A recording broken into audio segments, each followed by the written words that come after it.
Hello and welcome to my Winter Warmers series. My name is Sim and in this episode I'm going to be making a really special recipe to me. It's my grandmother's Moroccan couscous.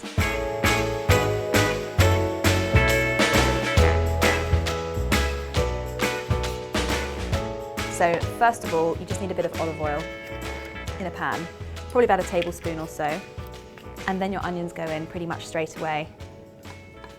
You just want to soften them before the chicken goes in, that's the idea. Now I've got 2 chicken breasts and 2 chicken thighs in here. I like to use the thighs because I've got bones in there and they flavour the stock really well. To this, you need to add some spices. I've got some traditional Moroccan spices here. Cumin, which you'll need a teaspoon of, which is really warm and spicy. Then to that, you'll need to add some cinnamon, which is a much sweeter spice. And then you'll just need half a teaspoon of coriander because it's quite strong. And that's got quite an earthiness to it.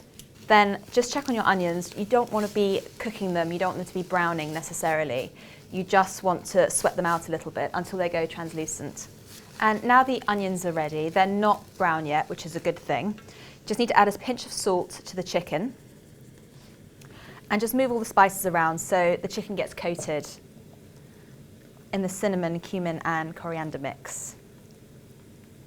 Once that's done, you can then pop them in with the onions and make sure you get all of the spices out of the bowl as well. And then you just want to mix the onions and the chicken together and brown the chicken slightly. Okay, the chicken has browned slightly, so now it's time to add the tomato paste in. And for the full list of ingredients and any other information, just check the description box.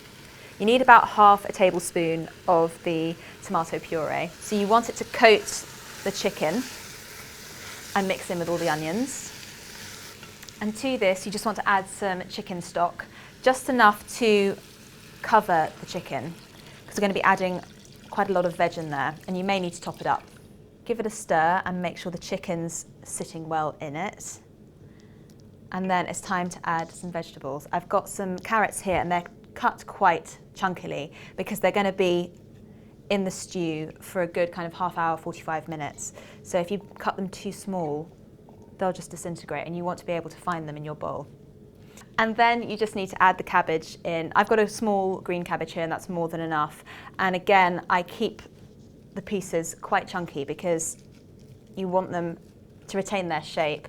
I've basically cut them in quarters. This will need to simmer for about 45 minutes, so just pop the lid on, leave it, you don't need to stir it at all, and we'll come back to it in a bit.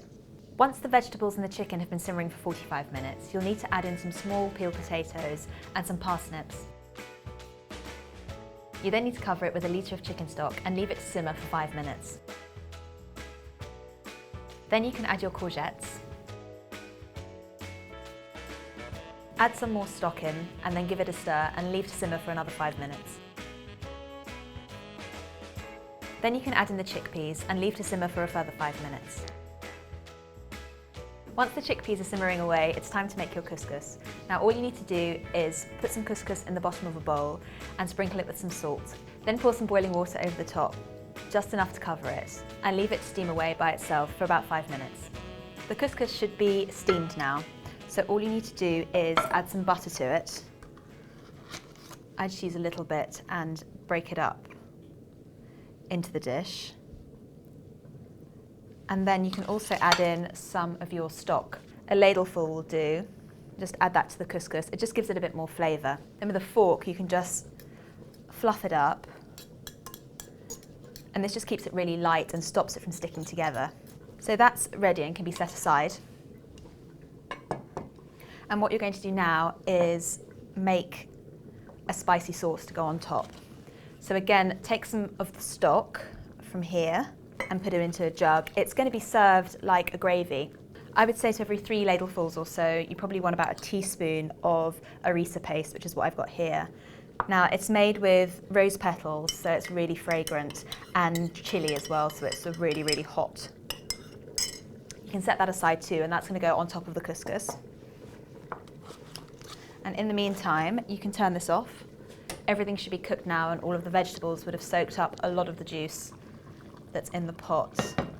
Now the key here is to get a little bit of everything on the plate. You'll need to start with some of the grain, get some of the couscous in the bottom of the bowl. And then we move on to our big pot of steaming stew. Now try and get a bit of everything in there. You want the chicken, chickpeas, also some of the vegetables as well. And we've got courgettes, parsnips, carrots, and potatoes in here. If you like this recipe and you'd like to see more in the series, then please subscribe to the channel. And do let us know what else you're putting in your couscous. I always like to put some of the harissa paste on top just because I like it spicy. And it keeps it really moist as well. And you can finish with a final bit of fresh coriander as well if you're a coriander fan, which makes it lovely and fresh. That's it, that's my Moroccan couscous. I hope you enjoy it at home. Hope to see you again soon.